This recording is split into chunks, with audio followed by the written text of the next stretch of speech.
말씀은 요한복음 3장 14절부터 21절까지의 말씀입니다. 요한복음 3장 14절에서 21절, 제가 가지고 있는 성경 신약 성경 145페이지 되겠습니다. 봉독해 드립니다. 모세가 광야에서 뱀을 든 것 같이 인자도 들려야 하리니 이는 그를 믿는 자마다 영생을 얻게 하려 하심이니라. 하나님이 세상을 이처럼 사랑하사 독생자를 주셨으니 이는 그를 믿는 자마다 멸망하지 않고 영생을 얻게 하려 하심이라. 하나님이 그 아들을 세상에 보내신 것은 세상을 심판하려 하심이 아니요 그로 말미암아 세상이 구원을 받게 하려 하심이라.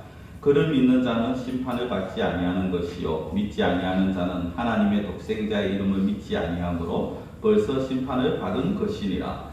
그 성죄는 이것이니 곧 빛이 세상에 왔으되 사람들이 자기 행위가 악함으로 빛보다 어둠을 더 사랑한 것이니라. 악을 행하는 자마다 빛을 미워하여 빛으로 오지 아니하나니 이는 그 행위가 드러날까 함이요 진리를 따르는 자는 빛으로 오나니 이는 그 행위가 하나님 안에서 행한 것임을 나타내려 함이라 하시니라. 아멘. 본문 안에 있는 16절 말씀, 요한복음 3장 16절, 너무 유명한 말씀이죠. 교회를 안 다녀도 아는 사람이 있을 정도로 유명한 말씀입니다. 이 말씀의 핵심은 하나님이 세상을 이처럼 사랑하셨다라는 것입니다. 근데 이 이처럼이라는 단어가 상당히 추상적입니다. 그래서 제가 부교육자 시절에도 이거를 아이들에게, 학생들에게 가르쳐야 되는데 이처럼을 어떻게 가르쳐 줄 수 있을까 굉장히 고민이 많이 된 그런 부분이기도 합니다. 너무 추상적인 이 부분을요, 사도 바울이 굉장히 공간적 개념으로, 우리가 아는 그런 공간적 개념으로 표현을 합니다. 에베소서 3장 18절에서 19절 말씀인데 이렇게 나옵니다. 능히 모든 성도와 함께 지식에 넘치는 그리스도의 사랑을 알고 그 너비와 길이와 높이와 깊이가 어떠함을 깨달아 하나님의 모든 충만하신 것으로 너희에게 충만하시기를 구하노라. 여기에 보면은 19절에 너비와 길이와 높이와 깊이가 나오게 되었습니다. 우리가 흔히 아는 그런 거죠. 예를 들어서 이 교회의 너비가 얼마냐, 이 교회의 높이, 이 교회당의 높이가 얼마냐, 뭐 그렇게 우리가 생각할 수 있는 겁니다. 근데 그 하나님의 너비와 길이와 높이와 깊이가 어떠함을 깨닫는다. 사실 이걸 깨닫는다 자체가 굉장히 큰 은혜죠. 왜냐하면 이 하나님의 사랑은 우리가 상상할 수 없는 것이기 때문입니다. 하나님의 사랑은 사실 초자연적인 것이고, 그래서 우리가 이 하나님의 사랑에 대해서 제가 볼 때 가장 잘 표현한 찬송가가 무엇이냐면은 그 말씀 후에 부를 건데 304장의 그 크신 하나님의 사랑, 그렇죠? 그 크신 하나님의 사랑, 그 가사에 우리 모든 어떻게 보면 하나님의 사랑이 너무나도 잘 나와 있지 않는가라고 생각이 되어집니다. 사실 우리가 그냥 인간의 사랑도요, 그 사랑의 양이 얼마나 되냐, 사랑의 질이 어떠냐, 그거를 우리가 말하기가 쉽지가 않습니다. 근데 하나님의 사랑이 어느 정도 양이냐, 하나님의 사랑이 얼마만큼의 수준이 되느냐, 그걸 우리가 다룬다는 자체가 사실은 말이 되지 않냐는 거죠. 근데 하나님은 어쨌든 오늘 본문에서 이제 그 부분을 좀 다룰 건데요. 일단 우리가 시작이 들어갈 때 뭐냐? 하나님께서 세상을 사랑하셨다라는 것입니다. 성도 여러분, 하나님께서 사랑하신 세상은 과연 어떤 세상일까요? 이 세상은 무엇을 말하는 것일까요? 여기에서 세상은 잘 아시다시피 이 지구상에 있는 모든 인류입니다. 구원받아야 할, 구원을 필요로 하는 모든 인류고, 남녀노소 아니 동서고금할 것 없이 정말 전 지역에 그리고 전 시대에 아울러서 살고 있는 모든 사람들이라는 거죠. 왜 모든 인류, 모든 사람이냐? 이 세상에 살고 있는 사람 중에 하나님의 구원이, 하나님의 은혜가 필요하지 않는 사람은 없다라는 것입니다.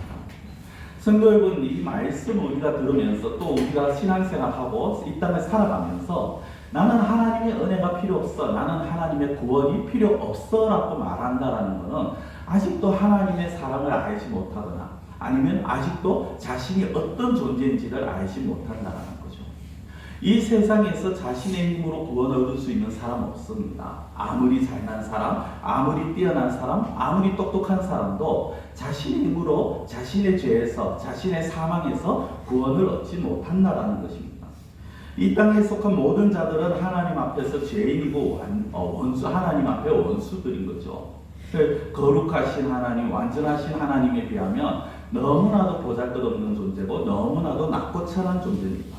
그런 존재, 어떻게 보면 원수인 존재, 어떻게 보면 죄인인 그 존재를 하나님께서 사랑하셨다라는 겁니다.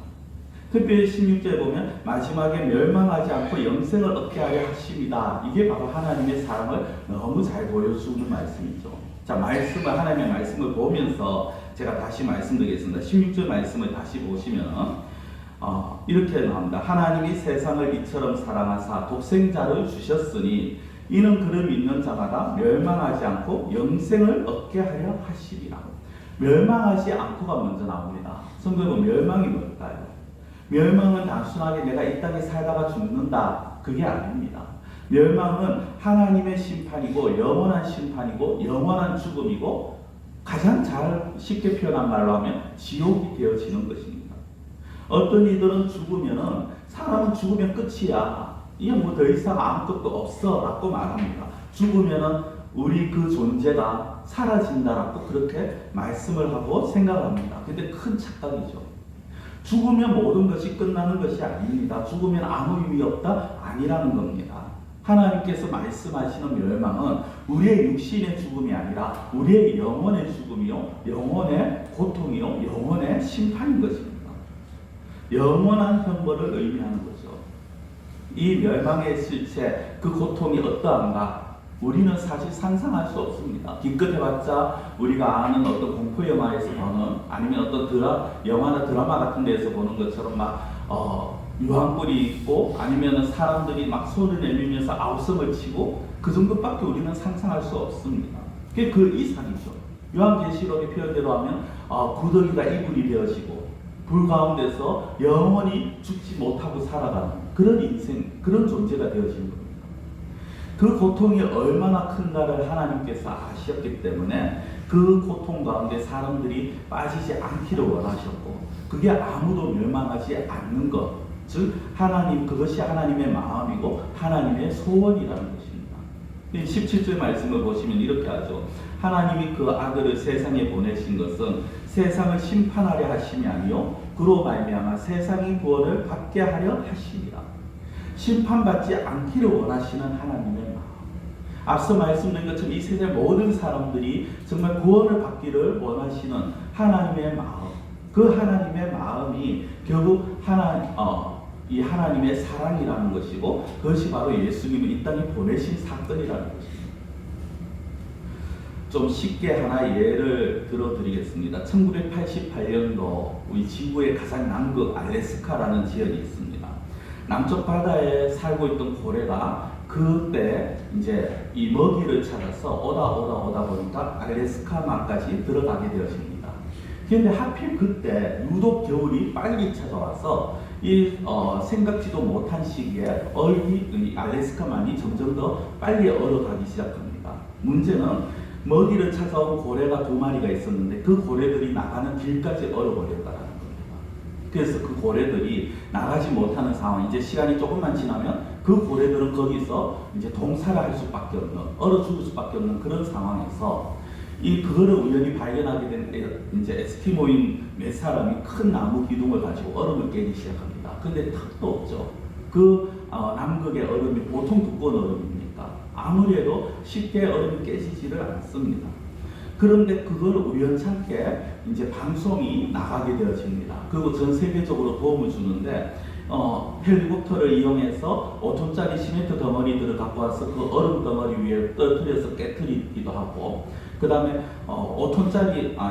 11톤짜리 트랙터를 이용해서 얼음을 부수는 작업을 합니다. 소련에서도 그곳에 이제 20톤짜리 쇠빙선, 얼음을 깨는 배죠. 그 쇠빙선을 보내서 그 얼음을 부수기 시작합니다. 그렇게 해서 3주의 작업 동안 100km의 그 얼음을 부수고 길을 만들었다는 거죠. 그리고 그 길을 통해서 고래들은 아무 사고 없이 무사히 자기들이 간 곳으로 돌아갔습니다. 맞습니다. 성경은 제가 이 고래 구출 작전 이야기를 왜 할까요? 고래가 불쌍하다, 아니면 뭐 거기에 그 고래 때문에 그렇게 수많은 수십억 수백억도 알고 어떻게 보면 수조의 돈이 들 수 있는 그런 일을 벌이느냐, 돈이 아깝다, 단순히 그런 생각으로 끝쳐서는 되지 않을 것입니다. 거기에 갇혀있는 고래, 어쩌면 그 고래가 이 세상에 살고 있는 인간들의 모습이고 어쩌면 우리의 모습이었다는 것입니다. 왜 그럴까? 그 고래들은요, 그곳에서 잠깐 오면 동사에서 죽게 되어 있습니다. 죽을 수밖에 없는 운명이 되어, 흔히 말하는 운명이 되어지는 겁니다. 근데 그곳에 사람들이 정말 3주간 피나는 노력으로 그 엄청난 돈을 들여서 그들을 구출해내죠. 과연 고래들은 그 사람들이 자기들을 살리려고 그 추운 겨울에 그렇게 고생한다는 것을 알고 있었을까요? 그리고 그 고생하는 걸 보면서 어떻게 보면 배가 와서 자기 앞에 있는 그 어른들을 깨는 그런 모습들 보면서 그들의 그 사람들에 대한 얼마나 감사의 마음을 가지고 있었을까? 그런 거 없었겠죠. 아, 우리가 여기 새로운 길이 열렸네? 나가면 되겠네? 그 정도의 생각을 했을 겁니다. 며칠 있으면 자기는 그들 죽을 수밖에 없다. 고래들은 그것조차도 몰랐을 겁니다. 이것이 바로 인간들의 모습이라는 겁니다. 이것이 왜? 이 세상의 사람들 여전히 죽음을 위해서 달려갑니다.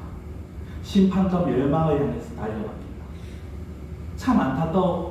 우리가 재미있는 이야기로 말하면 연세가 드시면 드실수록 그 죽음의 자리를 향해서 더 빨리 달려가게 되었습니다.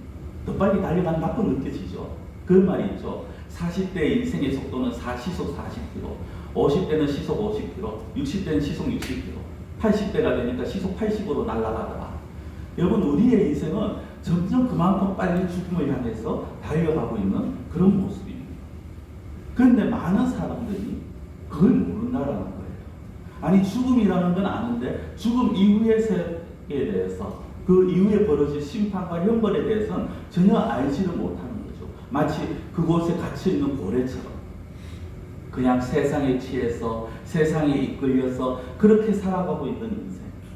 잠시 후면은 죽어서 하나님의 심판대 앞에 서야 된다는 그거를 전혀 알지 못하는 그 인생이나, 아니면은 그 얼음 사이에 갇혀서 잠깐 후면 자기들이 죽을 수도 있는데 그것조차 모르고 있는 그 고래들의 모습이나 무엇이 다르겠냐는 것입니다. 성경은 제가 이렇게 말씀드리면, 그렇지, 우리는 그런 인생에서 구원을 받았지라고 말씀하시는 분들이 계실 겁니다. 우리 예수님을 믿으니까 그렇게 말을 할 수 있어요. 그런데 안타까운 건요, 믿지 아니하는 자들은 이 영원한 형벌에 대해서 모른다라는 겁니다. 고래가 잠시 후에 자기들이 죽을 수 있다는 걸 모르는 것처럼, 아니 죽게 되어진다는 걸 모르는 것처럼, 믿지 아니하는 자들은 자기들의 죽음 이후에 사후에 어떤 형벌을 받게 되고 어떤 심판을 받게 된다는 걸 알지를 못한다는 거죠. 그러다 보니까 이 세상에서 더 이 세상에 빠져서 이 세상의 쾌락과 이 세상의 유익과 이 세상에서 조금 더 다른 사람들 앞에서 더 많은 것을 누리는데 거기에 혈안이 되어 있다는 거예요. 19절 말씀을 한번 보시겠습니다. 그 정죄는 이것이니 곧 빛이 세상에 왔으되 사람들이 자기 행위가 악함으로 빛보다 어둠을 더 사랑한 것이니라. 성도, 빛은요, 이 세상을 구원하시기 위해 오신 예수님입니다. 예수님이 구원의 빛이죠. 그런데 사람들이 빛보다 뭘 더 사랑합니까? 어둠을 더 사랑합니다. 어둠이 뭡니까?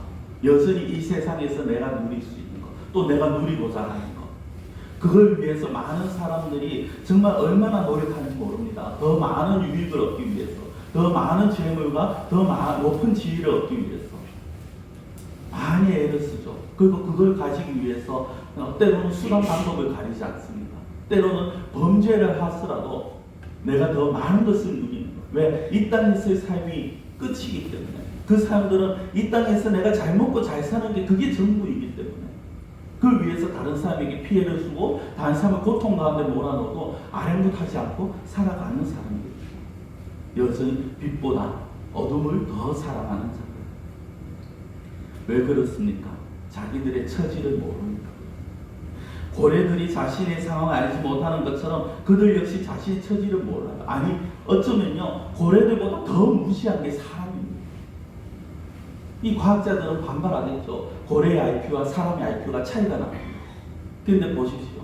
고래는요, 길을 뚫어주면 그 길로 인해서 그 고래들은 자기들 살 길을 찾아 갔어요. 그런데 사람들은 어떻습니까? 믿지 아니하는 자들에게 아무리 예수님에 대해서 말하고 하나님의 사랑을 말하지만 여전히 그들은 길을 막고 있고 여전히 그들은 세상 가운데 살고 있다. 자기들이 죽음의 길에 있으면서도 그거에 대해서 말해줘도 깨닫지 못해요. 그러니까 고래보다 더 못한 존재가 되는 거죠. 성도 여러분, 하나님은 모든 인류에게 영생을 주시기를 원하셨습니다. 영생, 이거는요 단순히 영원히 사는 것, 그걸 의미하지 않습니다. 하나님께서 가지고 하나님이 소유하고 있는 모든 것, 우리가 흔히 가장 쉽게 표현하는 모든 행복들을 사람들에게 나누어 주시기를 원하신 겁니다. 하나님의 모든 행복을 사람들이 소유하기를 원하신 겁니다. 성경에 예수님이 이 사실을 가장 잘 표현해 준 것 중에 비유 중에 하나가 뭐냐면은 돌아온 탕자의 비유입니다. 잘 아시죠? 집 나간 둘째 아들 허랑방탕하고 가진 재산 다 탕진하고 이제 완전 거지가 됐어요. 집에 돌아갈 면목도 없습니다. 돌아가서 두들겨 맞지 않으면 다행입니다. 그런데 그 집 나간 둘째 아들이 집에 돌아갔을 때 그 아버지의 모습은 어떠했습니까? 그 아들을 골목 어귀에서 내쫓았습니까? 아니면 하인을 시켜서 두들겨 팼습니까? 너는 더 이상 이 집에 들어올 자격이 없다라고 그렇게 혼을 냅니까? 아니에요. 그 아들을 얼싸안고 손에 반지를 끼우고 발에 신을 신기고 옷을 갈아입히고 그리고 하인들에게 명령해서 돼지를 잡아서 소를 잡아서 마을 잔치를 하셨습니다. 손에 반지를 끼운다, 옷을 갈아입힌다, 그리고 신발을 신긴다 하면요, 이 아들이 지금 밖에서는 이 거짓골을 하고 거짓처럼 살아왔지만은 그러나 다시금 나의 아들이다라는 걸 보여주는 거예요. 그리고 내 집에 있는 모든 상속을 다시 물려받을 수 있는 존재다라는 것을 사람들에게 공포하는 겁니다. 성도 여러분, 그게 하나님의 사랑이다.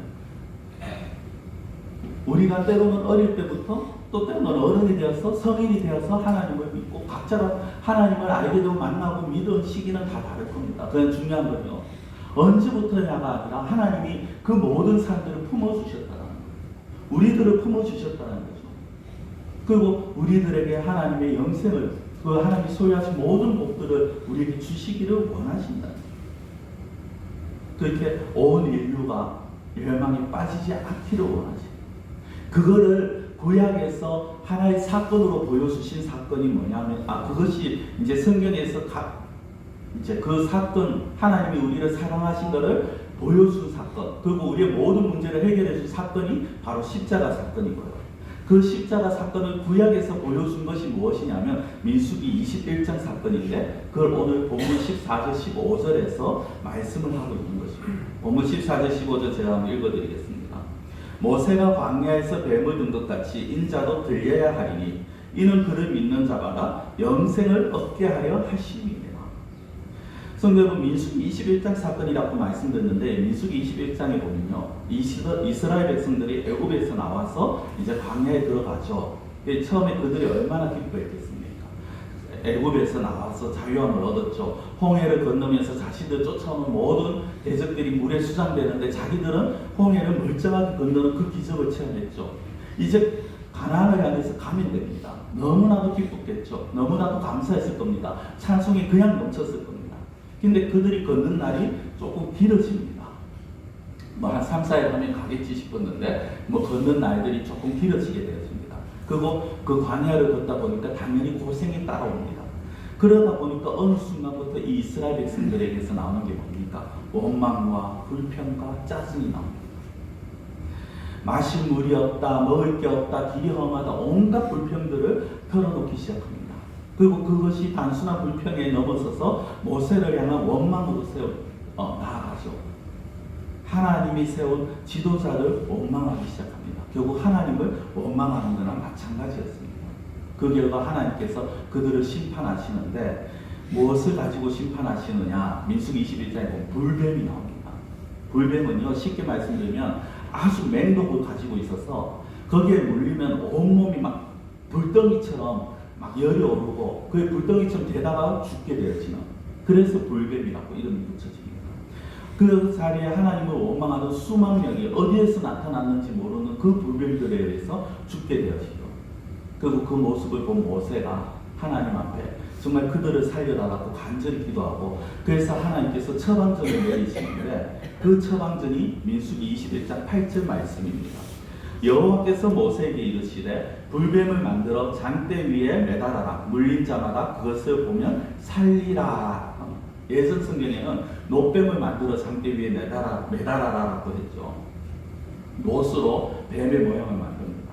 그리고 그것을 봐라 했는데 어떤 이들은 내가 지금 뱀에 물려서 이 고생이 있는데 내가 왜 그걸 보느냐고 할 사람도 있었을 거고, 어떤 이는 그냥 혹시나 하는 마음에 본 사람들도 있을 것입니다. 어쨌든 간에 말씀대로 그 노뱀, 장대에 매달린 뱀을 본 자들마다 다 살아났다라는 것입니다.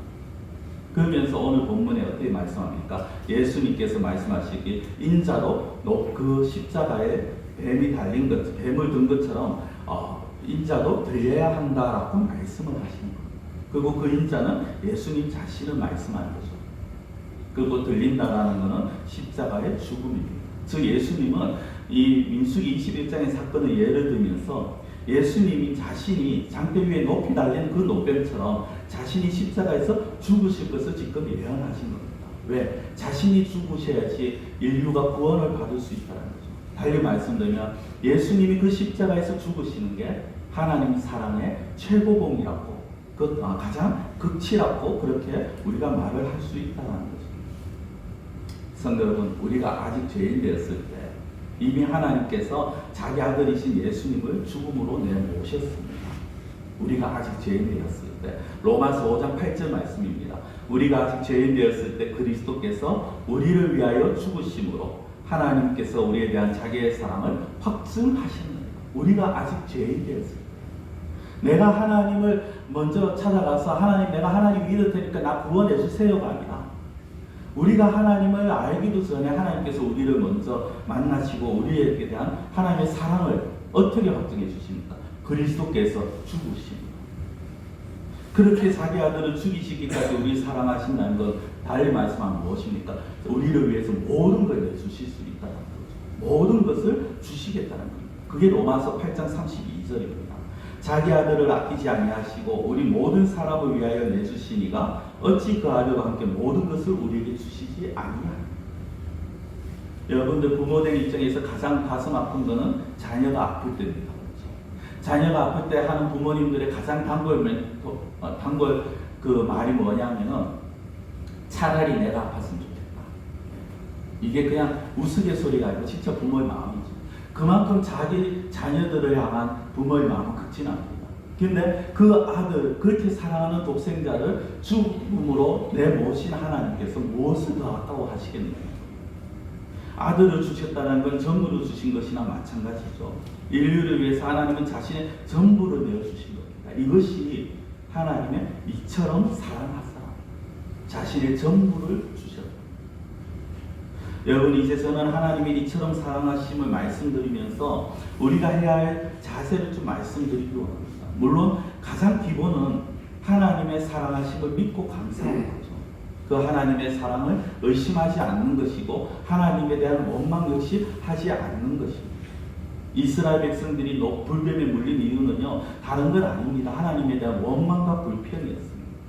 하나님에 대한 원망은요, 스스로 고통과 죽음의 길로 내몰 뿐입니다. 그리고 더 중요한 건 무엇이냐면 바라봄입니다. 바라봐야 합니다. 사실 이스라엘이 구원을 받은 건 이미 홍해를 건너면서 구원을 받았어요. 그렇죠?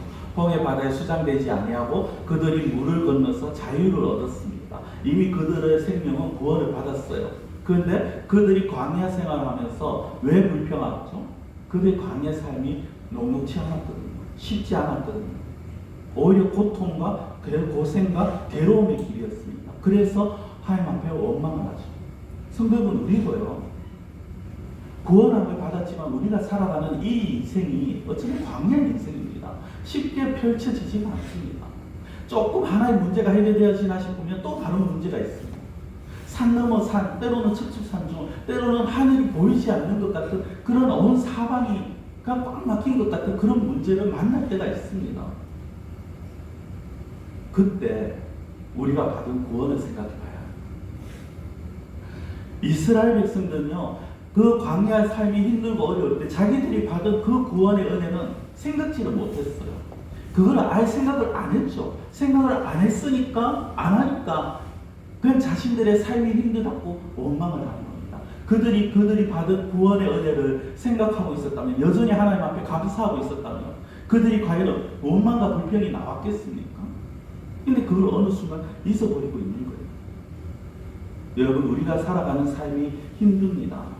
힘들다고 우리가 원망하고 불평할 것이 아니라 그 가운데에서 우리를 구원하신 그 하나님의 사랑을 묵상해야 합니다. 그리고 십자가에 달리신 예수님을 바라보셔야 됩니다. 여러분, 예수님을 바라본다는 게 쉬울 것 같죠? 말처럼 쉽지 않습니다. 한번 생각해 보십시오. 한 부류는 내가 뱀에게 물렸는데 그 뱀을 다시 받아야 돼. 어떤 일들은요, 이렇게 생각하시면 됩니다. 내가 믿음의 삶을 살고 있다가 그 믿음 때문에 당하는 어려움이 있어요. 괜히 내가 정직하게 살고 내가 정말 신실하게 살아가려고 하는데 그것 때문에 당하는 어려움이 있다니까요.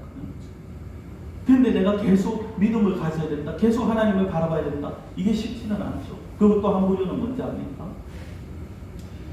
바라보고 싶은데 몸이 제대로 말을 안 들어요. 불면에게 물렸어요. 온몸에 독이 퍼졌고 목은 뻣뻣해지고 지금 정신은 왔다 갔다 하고 숨이 막 가쁘고, 그런데 무슨 정신으로 불뱀을 바라봅니까? 무슨 정신으로 그 잔대 위에 달린 녹뱀을 바라볼 수 있겠습니까? 그렇죠. 그런데도 불구하고 그 녹뱀을 봐야 된다. 성경은 많은 사람들이 내가 지금 내 앞에 닥쳐진 일이 너무 많아, 이걸 해결해 놓고 내가 제대로 하나님을 믿고, 이걸 해결해 놓고 내가 신앙생활하고, 내 앞에 펼쳐진 일들을 내가 해결해 놓고 그 다음에 내가 하나님을 바라봐야지, 그 다음 내가 더 기도하면 되지, 더 말씀을 많이 읽으면 되지. 아니요, 그게 안 됩니다. 이미 그러면요, 그 순간 그 사람들은 죽어버려요. 그 불뱀에 물린 사람들, 내가 지금 열이 막 나는데 내가 몸도 못 가누고 목도 제대로 못 가누고, 내가 좀 괜찮아져야지.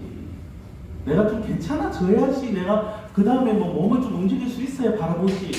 그 순간에요, 그 사람도 죽어버려요. 여러분들, 지금 당장 내가 하나님을 바라봐야 된다는 거, 예수님을 바라봐야 된다는 게, 이게 참 어떻게 보면 어리석어 보일 수 있어요. 힘들고 어려운 삶 속에서 하나님을 바라봐야 된다는 게 참 바보 같아 보일 수 있어요. 근데 그 순간에 하나님을 바라보셔야 돼요. 그래야 살아납니다. 그래야 문제 해결이 되어지고요. 그래야 영생을 얻게 되어지는 것입니다. 성도 여러분, 우리의 삶이 참 팍팍하죠. 고통과 고생만 보이죠. 행복의 기미가 보이지 않죠. 그때 십자가를 바라보십시오. 십자가에 달린 예수님을 묵상하면서 하나님의 사랑을 묵상하십시오. 제가 앞서 말씀드렸듯이 예수님은 우리에게 하나님의 모든 것을 주시기 위해서 예수님이 이 땅에 오셨고 십자가를 지신 겁니다. 영생이라는 그 단어, 단순히 영원히 사는 게 아니라 하나님 안에 하나님이 소유하고 계신 모든 것들이 그 안에 다 포함이 되어 있다는 거예요. 여러분, 십자가를 바라보는 게 뭐가 필요할까요? 돈, 학력, 권력? 아니요, 아무것도 필요 없습니다. 그냥 십자가만 바라보시면 돼요. 나를 위해서 저 십자가에 달리신 예수님만 바라보시면 돼요. 나를 위해서 예수님을 보내주신 하나님만 믿고 의지하시면 되는 겁니다. 이 말씀을 정리하겠습니다. 오늘 말씀은요, 어떤 각도에서 보면 믿는 자에게 주시는 말씀이고, 어떤 각도에서 보면 믿지 아니하는 자들에게 주시는 말씀입니다. 아직까지 예수님이 믿으시지 아니하시는 분들 혹시 이 가운데 안 계시기를 바랍니다만, 하나님이 나를 사랑하셔서 예수님을 십자가에 죽이셨고 그 예수님을 믿기만 하면 내가 구원을 얻는다는 그 사실이 도저히 이해가 안 돼. 그런 분들이 많이 계신다. 마음으로는 내가 머리로는 알겠는데 내 마음이 도저히 그게 믿어지지가 않아. 라고 하시는 분들, 오늘 말씀을 다시 한번 묵상하시기 바랍니다. 예수님을 바라보는 자가 영생을 얻습니다.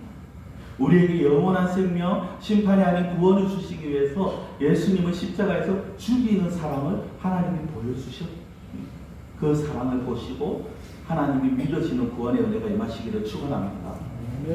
또한 이미 구원받으신 분들에게도 동일한 말씀을 드립니다. 원망과 불평 버리십시오. 힘들고 어려운 삶 누구나 다 가지고 있습니다. 그 정도의 차이는 있겠지만 누구나가 이 땅 살아가면서 힘들고 어려운 삶을 살아갑니다. 절망 가운데 있을 수 있습니다. 그러나 그때 예수님을 바라보십시오. 장대 위에 달린 노뱀을 보기 힘든 상황 속에서도 본 자들은 살았어요. 지금 상황을 보지 마십시오. 내 주변에 펼쳐져 있는 환경을 보지 마십시오. 그 환경이 아니라 그 환경 너머에서 여전히 일하시는 하나님의 사랑을 보시기 바랍니다. 그럴 때 하나님의 은혜와 사랑이 바라보는 자에게 폭포수같이 임할 것입니다. 오직 예수님만 바라보시오. 하나님이 주시는 참된 복락들을 누리시는 은혜가 임하기를 간절히 축원드립니다. 기도드리겠습니다. 사랑의 하나님 아버지, 하나님께서 이 세상의 모든 사람들을 사랑하시고 그들이 심판의 자리에 빠지지 않기를 원하셔서 그들에게 구원과 영생을 주시기 위해서 예수님을 이 땅에 보내셨음을 저희들이 오늘 다시 한번 말씀을 통해 묵상하고 또 감사하고 찬양하기를 원합니다. 하나님, 우리가 정말 하나님 우리를 위해서 보내신 그 예수님을 깊이 바라볼 수 있는 저희들이 되게 하여 주시옵소서. 또 특별히 하나님이 이 가운데 아직도 내가 예수님이 믿어지지 아니하고 예수님의 그 십자가의 죽음이 나를 위한 것이라는 것이 그것을 믿었기만 하면 구원 얻는다는 사실이 믿어지지 아니하는 영혼들이 있다면 하나님 그 마음을 하나님께서 움직여 주시고 그 영혼을 긍휼히 여겨 주셔서 십자가를 바라볼 수 있는 은혜를 허락하여 주시옵소서. 또한 하나님 이미 예수님의 십자가가 우리를 위하여서 달리신 것을 믿는 자들이라면 하나님 이제 우리가 살아가면서 힘들고 어려웠을 때 아무리 우리의 삶이 고통과 고생의 길이라 할지라도 원망과 불평이 아니라 하나님을 바라보고 예수님을 바라보고 그 가운데 역사하시는 그 가운데 우리에게 사랑을 베풀어 주시는 그 하나님의 은혜를 바라볼 수 있는 저희들이 되어지게 하여 주시옵소서. 날마다 눈을 들게 하시고 날마다 하나님을 바라보게 하시고 그래서 상황이 아니라 하나님을 바라보며 하나님이 주시는 은혜를 깊이 묵상함으로 모든 어려움 가운데 승리의 삶을 살아갈 수 있는 저희들이 되어질 수 있도록 하나님 은혜를 베풀어 주시옵시고 역사하여 주시옵소서.